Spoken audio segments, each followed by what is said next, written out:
So let's just keep going on the goal for a minute, and this will then lead into the kind of the specifics around the mobile intervention. So the first thing that we need to understand in a program such as this is that we can set all the health goals that we want, but at the end of the day, what we're asking somebody to do is change their behavior. And quite often, a person's individual health behavior is not the thing that is most important to that individual. What's more important is paying the rent, making quite sure that somebody has a job, that their children are going to school, that their children are well fed, that maybe money is being sent back home to support an extended family back home. So we need to recognize that an individual's health behavior or change in health behavior may not be the most important thing on a person's mind, and it requires a significant amount of long-term consistent support. How do we do that? Well, there's a multitude of ways that can be done. In this particular case, we would say that we would encourage people to participate in our weekly programs. So then we will see them. They will see us. We will gently encourage them to meet that goal, and we'll gently remind them of that goal. We'll see them in the neighborhood. This is a very dense, tight neighborhood. There's 30 to 40,000 people living on less than a square kilometer. And so we meet people very regularly. And we can just, once again, build in that goal into the conversation as we meet them. And then we can schedule times when we can get together physically to talk about this specific goal. What we know is that that's not enough. And we know that because the participants have said that. We're not meeting the goals because not because we don't want to do it, not because we don't see that it's important, but we're simply not getting enough support. And that's where the mobile intervention then comes in. At this point, we've engaged new residents. We've got them participating in our programs. We have people realizing the benefit of improving their health. We've got people understanding that in order to improve their health, they need a health goal. And we have in fact set that health goal, and we've provided some level of support.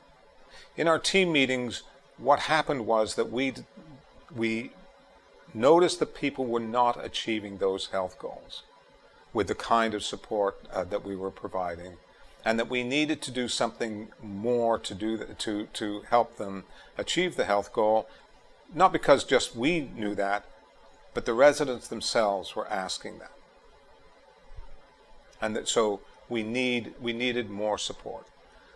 And through our discussions, that's where the idea of the mobile intervention came up. Because some of our staff had actually participated in mobile intervention programs back home. So that's where the initial idea for the program began. The residents and the participants asked for more support in a way that we couldn't provide it. We brainstormed around different ways to provide that support, and we came up with the mobile intervention.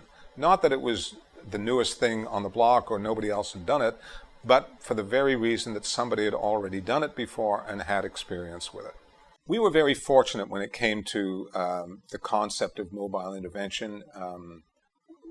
Through another program that we were working with through our employment program, we were working with a lady who had in fact been employed in this industry back home, and she was prepared to discuss this and provide some training for us over a 4-week period. Some of us knew something about mobile intervention. Most of us knew absolutely nothing about it. And what she had identified in the work that she'd already done was 4 key areas that we've got listed here. How do we engage participants in the conversation? How do we get them to set 5 or 10 or 15 or 20 minutes aside in their day to have that conversation? Once we've got them sitting down with that telephone, how do we motivate them over a telephone when we physically potentially can't see them? We also need to recognize there are different personalities and different ways of motivating people, and so we talked a lot about that. And then we talked about the initial discussion of how to engage people and have them see that this was going to be a positive event for them.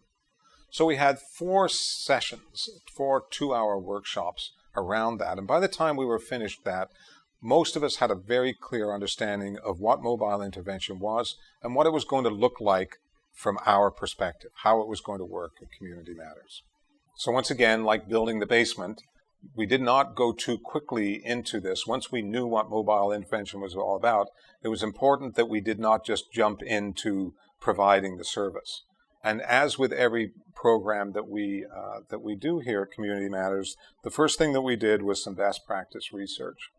None of the programs or none of the interventions that we do at Community Matters are brand new. Somebody has done them very well in the world at some time, and that has been documented.